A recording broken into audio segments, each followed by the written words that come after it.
Oh, newspapermen meet such interesting people. They know the lowdown, now it can be told.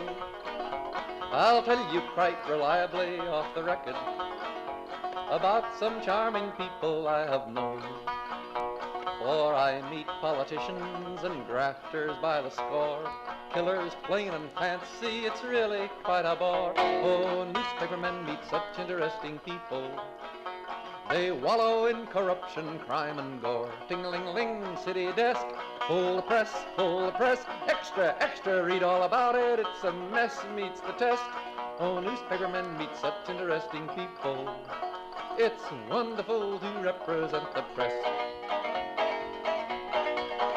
Now you remember. The Media Project gives you a half hour of commentary and analysis on what's going on in the news media. And we are here with some veteran journalists to try to put some facts and anecdotes behind those numbers. I'm Rex Smith of the Upstate American, formerly editor of the Times-Union. I am next to the former editor of the Daily Gazette, Judy Patrick, next to the former executive editor of the Saratogian and the Troy Record, Barbara Lombardo, and next to the former publisher of the Fire Island, whatchamacallit. Fire Island Sun, yes. Yes, of course. Dr. Shartok being the CEO of Northeast Public Radio, a columnist, commentator, etc., and political scientist by training. Which brings us this question, Dr. Shartok. You have always taken a rather dim view of news coverage of sports, saying that it's a distraction. I show you now this evidence, sir, that recent data shows that the top 100 TV programs last year, 2022, 82 of the top 100 TV shows were NFL games. Okay? Yeah. Only President Joe Biden's 2022 State of the Union address a year ago, just as the war in Ukraine was beginning, cracked the top 20. What does that say about the American people? Well, the American people are easily distracted.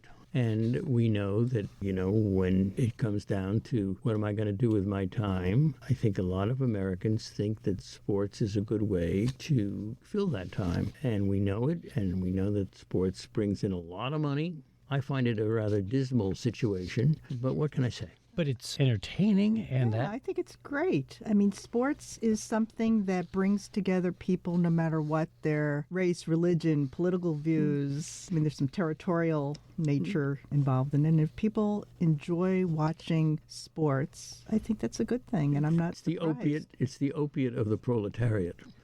You see this on social media as well. If you look at the top trending stories on Twitter or any place else, it's always sports things that I know nothing about, and then followed by music things that I know nothing about, and then you'll see maybe a Ukraine story way down there. But that's what's happening on social media as well. I remember in the early 90s when I became the editor of the paper in Troy, the 4-section paper, I was surprised when I came into the job to discover that the B section was always sports. And if there was ever a reduction to a 2-section paper, the second front was always sports. That's how important it is to people in the community, and it is one of the things that stitches communities together. If you have great local sports coverage, that I think helps to elevate the support for the medium, for the newspaper, for example, in people in the community, right? Yeah, and it's for the community. And something like NFL, which is the one that is the TV programming that's in the top 20, that goes all across the nation. So what are people doing on a Sunday afternoon? They're not doing much else. Weather may not be great, and people who love football are watching football no matter what teams are playing. And I think it's a mistake on the part of people in the media when we get cocky and don't understand why that's important. Those stations certainly understand what's important. It's important because they make money selling ads to go with it. Well, you're really talking about me when you say people in the media who make fun of it, because I do. I think the shoe fits. I think our distractions are terrible, that we don't pay attention to the important things like politics. One has nothing to do with the other. These are not mutually exclusive entities. You mean it's like walking and chewing gum at the same time? I'm working on that. Yeah. But, covering local sports is really important for, like, my old newspaper, the Gazette in Schenectady, and for every local newspaper, because the reporters and the photographers out there shooting those games, covering those games, are making connections with the community in a way the regular reporters can't, and establishing lifelong bonds, establishing credibility. The fans, the parents, the kids, sports. They see us there and they get to know us. It's a way of establishing trust and credibility with our community. When it comes to covering a community, local sports is one of the most important things that we have done. That's amazing. You know, the three of you are against me. Is that true? Are we? Well, just admit it. Yeah, Alan. Yeah. I guess so. Manishtano Halala You cover Hazer. sports on WAMC. We have sports. Yes. Sometimes. Not a lot. No, because we're better than that. Yeah. Wow, that is Oh, arrogant. boy. But if people pick up a newspaper for sports coverage, and you have to say that's one of the reasons, actually, that's what sustained the tabloids in New York City for a long time, was you'd see people pick up the paper and immediately flip it over to the sports cover on the back. New York Post, P-O-S-T. Absolutely. And the Daily News and Newsday that I used to work for. You know, that's a big deal. But if that is why people pick up the paper, then you hope that they also expand their diet and bring in not just the ice cream, but also the spinach. You know, I didn't become prepared with the statistics on this, but I think that we are speaking of the past and thinking that there's a lot of sports coverage in newspapers nowadays. I think that's drastically cut back. I can tell you anecdotal evidence about, say, one person I might be married to who buys the Post. I might be married to? Who buys not revealing any sources, who might buy the Post on Sunday to read the sports. Sure. And warns me not to look at the front. You mean the Washington Post? No, that we get online. So I don't think that we cover sports as much in print. As we Because, used to. explain There's why other that is. ways. It's because of the one way deadlines. it costs money. The other Well- one is deadlines, and that there are other ways for people to get that information. Other ways to get the information, and nowadays most newspapers are not printed on site. We all were editors of papers that had their own presses, and that is now long gone. You know, the Times Union is printing 14 titles a night, and so deadlines for those are very early. Some of these papers go to bed at 5 p.m. when none of the games are there. Well, a lot of the professional teams have their own entities that report the news for their teams, report the Right. scores, cover their players. So you're not going to get an important, in-depth examination or expose about something about the team, but you're going to get the sports news that a sports fan might want. So if that's what people pick it up for or tune into a station for, something you have to hope that, as I was saying, they get the tough stuff.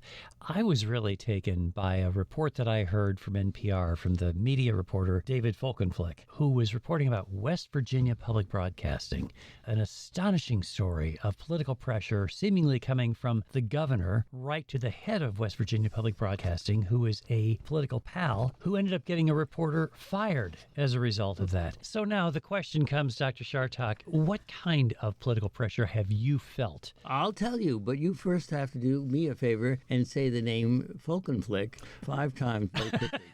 He actually is an old friend of mine. He used to be a media writer for the Baltimore Sun before he went to radio, and he's got this great voice for radio. David Folkenflik. Anyway, there he That's is. one. Folkenflik did this great story. 2, Folkenflik. 3. Alan, can you speak to the political pressure, I say, on someone like in your position to, say, temper the coverage? Do you ever get bawled out by politicians for what your reporters have done?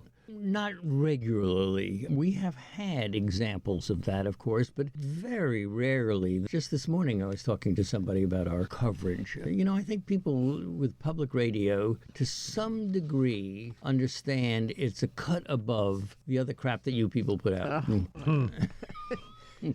In Right. this case, this is a fairly small public radio station system, I think, and they're heavily dependent on the funding they get from the state. And even though they said that this person was a part-time reporter who was covering scandals at the state level, she was replaced by a full-time person. That was the reason they gave. I don't know why they didn't just make her full-time. But they needed the money, and it should be a warning lesson to all of us that if you rely on this money, if you take money from the Absolutely. government, there is this danger, and it's clear and present in this case. One of the reasons I love having you on the show, that we have you on the show, Note the Bracing authority myself. figure What- there. What is coming next? is that you really cut to the chase. You know what you're talking about. And I do think that this is an issue that we all have to look at, what we put on the air, why we put it on the air. And somewhere in what I was talking about, I think there was a germ of an idea. So this reporter had done a number of stories about the mistreatment of people with disabilities who were in the state's care, which the governor, Jim Justice, took exception to, and with somebody who had been installed at the head of West Virginia Public Broadcasting, who was close to the governor. It became very clear, even, for example, when the governor was being interviewed, the head of West Virginia Public Broadcasting was sitting right there in the studio, listening to the questions to sort of say, don't get out ahead of this here, folks. And sure enough, the reporter's job went away. I thought it was an exceptionally well-reported story, and what's cool is that it was aired by NPR, meaning that West Virginia Public Broadcasting listeners heard it. How cool is that? Well, when we faced it in the newspaper business, if you have an advertiser who spends a lot of money advertising with your paper, or an underwriter who donates a ton of money to the station, I mean, do you have to listen to them more than you listen to the average person complaining about a story? We do not, nor do we ever get that kind of money. That we would have to answer your question truthfully because we'd have to think about whether or not that happened. But since it never happens, get it? Understood. Yeah. Well, maybe it's only in places like West Virginia and South Dakota and so on where we have to worry about that. And after all, those poor folks, what can you do? In any case, part of the peril that you see in an ecosystem that doesn't support itself, absent some sort of external funding source, whether that's tax exemption to provide nonprofits some help. You've mentioned that many, many times on this program. It's relevant. As if you have something, but you don't. Well, no, I think it's great. It's just a wonderful thing. But it is a form of public subsidy of not-for-profit journalism. And I believe in not-for-profit journalism as well as for-profit. I'm on the board of the Adirondack Explorer, which is a wonderful not-for-profit newsroom in the North Country. I think you've mentioned that many times, but you are also, an editor on a local major paper here in the Capital District. And my question for you then is, how important is the fact that it wasn't not-for-profit? If it had been not-for-profit, what would the difference be? What's the question? Sorry, what was that? I knew I'd be king. Yeah, what's the difference between running a nonprofit and running a commercial media outlet? That's why I love having you on the show. What's the difference between running a nonprofit or a for-profit media outlet? That's right. Well, some of it depends on who you're beholden to. So if you're beholden to your corporate bosses and how much you can reinvest into your own product or not reinvest into your own product and people. But as far as the ethics and your guiding star for reporting news fully, and that should be the case no matter whether you're for-profit or nonprofit. Should be. Yeah, I mean, should is one of those words that we see a lot. Well, the question is whether you work for a reputable news organization or not. Some of them are going to distort regardless of what their financial source is. And they're going to be supporting politicians. We have this right-wing media ecosystem now that includes Fox News and those to the right of them, Newsmax, OAN. Right now we've got this huge controversy if you follow right-wing media. And Congress is stepping into it, including the North Country Congresswoman Elise Stefanik, claiming that DirecTV is censoring the news by saying we're not going to carry Newsmax. And now there are going to be congressional hearings into DirecTV saying we're not going to carry Newsmax, allegedly because Newsmax is a conservative outlet, meaning it's not really legitimate news. But in fact, this is actually just a business dispute. DirecTV and other carriers bill these services all the time. That is the cost of carrying them. So Newsmax is depending upon its political pals on the right to try to bully this company into carrying their service, which doesn't have enough audience to sustain it. Am I explaining that well enough? Yes, and it's never a good thing when that happens, is it? No, and Spectrum is having the same dispute with Newsmax, and Stefanik is also expressing some outrage over that as well. We've seen these carriage disputes, but it has never risen to politics before. We've seen issues about whether they would cover a certain sports network, and we would write about it because you would have their followers call up and complain about it. But I've never seen a congressional hearing over it, and I've never seen it go into politics the way this has. So do you think, now that you've made this very interesting statement, do you think the fact that the Republicans Republicans control the House of Representatives has anything to do with the outcome. Oh, with the outcome? What's the outcome of a hearing? Is Congress going to pass a law forcing DirecTV to carry Newsmax? No. No, but they might have a hearing on the issue, and they might have a discussion on the issue, and that, of course, involves the authoritative allocation of scarce resources. Like the hearings at the border that congressional committees are doing. Speaker McCarthy leading a group of freshman Republicans to try to spotlight alleged Biden administration incompetence at the border, where incidentally the number of people coming across the border has declined dramatically over the past month. But the fact is, congressional hearings are just roadshows. That's all they are. These are not really fact-gathering information. Everything about a congressional hearing is stage managed. That was very dramatically so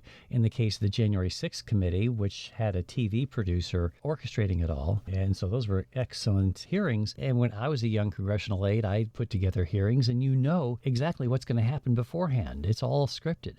So it's just a show. And that kind of raises a question about how do you cover this stuff? If it's a show, then how much legitimacy do you give to this notion of, oh my goodness, there's something important happening in our community. We're down in the Rio Grande Valley of Texas, and here are members of Congress coming down. Oh, aren't we important? Yeah. The bottom line is there are hearings all the time. Here in the state capital of New York, there are hearings. They don't get covered a lot. Every once in a while, something will rise to the surface and we'll think it's newsworthy. There are a lot of hearings in Washington, D.C. Maybe C-SPAN will cover it. Maybe Newsmax will cover its own hearing about DirecTV, but I can't imagine that the rest of the channels will devote much time at It all. would have to it. be a pretty slow news day. Right. And we do have slow news We days. do. Yeah, but when we poo-poo hearings as being just, a stage-managed presentation theater, which they are, political theater, and yet I thought that the January 6th hearings were really important and that I was really glad that it was presented in a way that the public would be, or at least should be, interested in watching, and that it was digestible. And it was controversial, which is one of the reasons it was so amenable to the public eating it. So the presentation really did make all the difference because all of those facts could And have the been just topic. laid out in a Right, report. the topic and the presentation was Yeah. key. You're right, Rex. Right. But when you think about, for example, the 9/11 hearings after the attack of 9/11, eventually Congress did that. There wasn't the similar kind of presentation. The 9/11 report, I should say, didn't have the impact of the January 6th hearings because it wasn't presented well. And, that's part of journalism's responsibility is to give information to people in a form that they will be able to take it, to make it attractive enough to give an audience to stuff that's important for people to hear. And sometimes it's important for people to know that there is a hearing taking place so that they know what their elected people are up to. Mm-hmm. And so when Fox was playing all the Hunter Biden hearings and I don't think CNN played any of it or maybe snippets of it, or at least somebody reported that it was happening in passing. So So what every entity is going to decide what they want for their audience to And what's the hear. basis for that decision? Their audience and their advertisers. Remember the Benghazi hearings? How drawn out and boring those are. There's some criticism now that the media is continuing to pay too much attention to the January 6th insurrection and that story should be done and over. We're all bored by it. But I bring you back to the Watergate hearing where this was dogged reporting for 2 years, and it did at times get boring. But because real journalism sometimes gets into the minutia that can be a little boring. Those were hearings that, didn't have the flash and sparkle of today, but of their time, they were groundbreaking. So, Judy, should good journalism be defined as to whether or not it's interesting? Well, you like to use important. Sorry I don't mean to put No, words in yeah. Judy's mouth. Go ahead. I think everything is interesting if you just put a little brain power behind it. I mean, I used to tell reporters, you can cover a sewer commission meeting and make it interesting. I did a 4-part series on sewer bond refinancing, actually. Look at the smile on his face, too. Refinancing. I'm You telling guys you. were probably in the business at the same time. It's actually a very interesting topic. Well, it was And it's which politically connected financiers got the revenue from the sewer bond refinancing. But, you had to get into the whole question of, water tables and the diminution of water tables as a result So of. it's important that those things See? get reported. All kidding aside on that kind of stuff. It's a necessary function. Yes, and It that certainly is that. and that it's there in the record. People can take a look at it. It exists. It's important to tell those kinds of stories. Yeah. Not every day. Yeah, and it's hard when you have a story that you know is important. I'm sorry, just one more anecdote. I spent weeks working on an explanation of the New York State Public Service Commission. You know, it's a big deal, the PSC. I'd read it. Well, you're just I not like that stuff too. That's not a good model. I don't care what you read.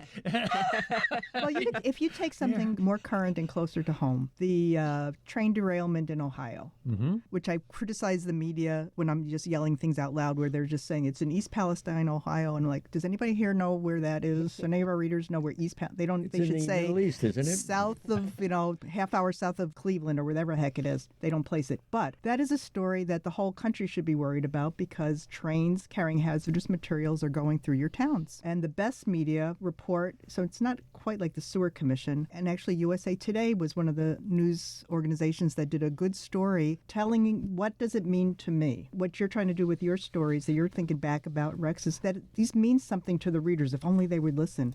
And so good media today and using social media and using charts and using interactive, you could type in your zip code or your town and it will tell you where in your area Right. hazardous waste trains have gone through. Which is why digital is a better form for most journalism than newspapers or radio or television, because you can have that kind of presentation, you know. And it's taking an important topic and telling us what does it mean to us? Why is it important? Right.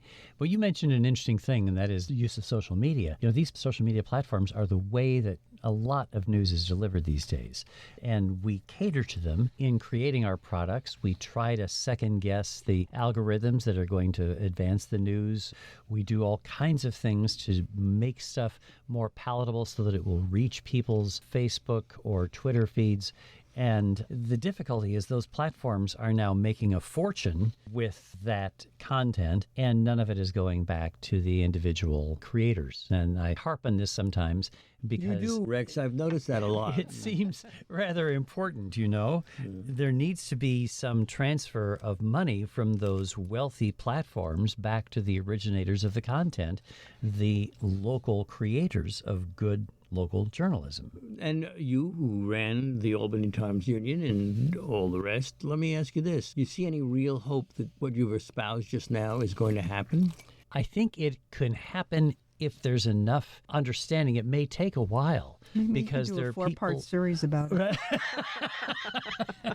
That's what it needs. And Facebook is cutting costs. Their revenue came in lower than they thought, although any of us would die for their revenue. And one of the first things they cut back on was their local journalism project, which was funneling at least some money and some support to local media outlets. So as these platforms begin to struggle. I mean, Twitter's having its own problems with advertiser revenue. The prospect of us getting any share of it is just dwindling. But about half of Americans say that they get their news from digital services. It could be even more than that. But digital news certainly is overtaking traditional media, radio and television, and certainly print. And that's because everybody's carrying a smartphone and because the news is just delivered directly to your pocket all the time. So you need to be sensitive to the fact that if journalism is important in our community, then we need to do something to support it, don't we? We shouldn't just tolerate the continuing decline of news presentation. And the problem, Rex, and I defer to nobody as I do to you, but the problem here is to understand why. How does that work? You know, my advice to anybody who wants to support the news media is to go to the site's homepage and read your content.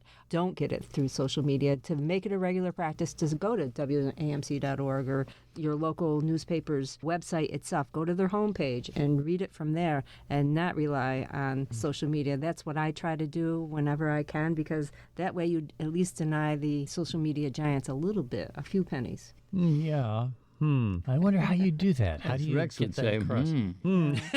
Well, you have a good app and you have a good homepage and you make the experience. You don't put a lot of ads in the way of people accessing your content on your homepage. Oh, boy. And you do whatever you can to encourage people to go to the original source and not rely on social media. Yeah, good luck with that. Yeah. Nice. It's a Oh, come great on. thought. I applaud that effort. Even in our region, there are aggregators. I still think of them as story stealers that are providing readers with the list of here's the stuff happening in your area that you might want to click on, and then you can click on it and you might be able to see a story, or you might hit a paywall and be able to see like just the first paragraph of a Schenectady Gazette story, a Daily Gazette story. Oh, if you're not a subscriber, If you're not a subscriber. So but you're not going to those websites. But I use an aggregator. I use Empire Report. Alan, I think you Yes, do. I You do know, too. J.P. Miller's site, and that's a very handy way to get a sense of what's going on. But I'm also a subscriber to, some of the major sources. Right, so people are looking at Empire Report, which you don't pay for, right? Or you do pay for it? Right. No, No, you You don't, don't pay for it, and they do a good job aggregating the stories you might want to see, but they're not funding it. Yeah, but then supposedly the traffic that goes to the Times Union or the New York Times or Syracuse.com for that content being there, once you look at it, you get the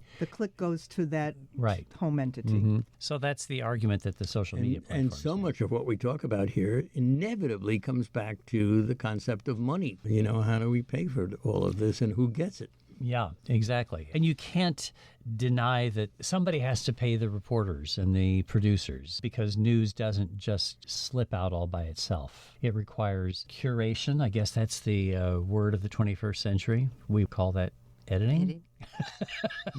Yeah, it's the same argument musicians have. People say, well, your music is lovely. Don't you want to share it with the world? Yes, we do want to share it with the world, but we need to feed our family and pay for the rent.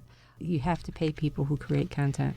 And if the platforms obscure the fact that you're not paying for it, it used to be easy. You'd say, well, I have to put down $0.25 to buy that newspaper in order to get access to the news. Now, digitally, it's hard for people to see that. So if the platforms are an impediment to those news sources getting paid, that's where we say maybe there ought to be some legal intervention by the government to require those payments. Anyway, that is a thought that is controversial that we'll leave for another day. And we have discussed it because of your wisdom and many Thank you. previous programs, and I'm sure we will again. And we shall. Thank you, Dr. Shartok. Alan Shartok, Barbara Lombardo, Judy Patrick, and I'm Rex Smith.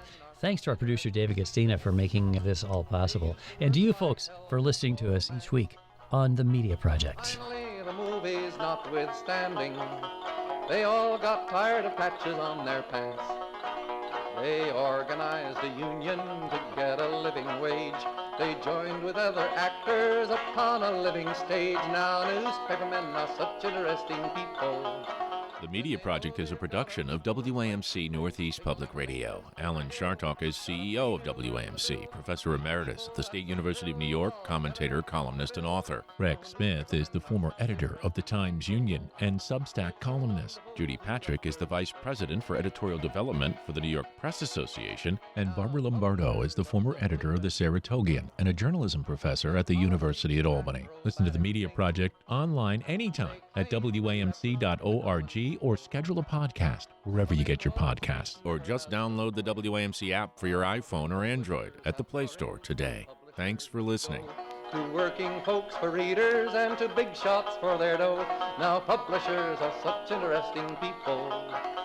It could be prostitution, I don't know. Ting-a-ling-a-ling, circulation, ting-a-ling-a-ling, advertising, get those readers, get that payoff. What a headache, what a mess. Oh, publishers are such interesting people. Let's give 3 cheers for freedom of the press.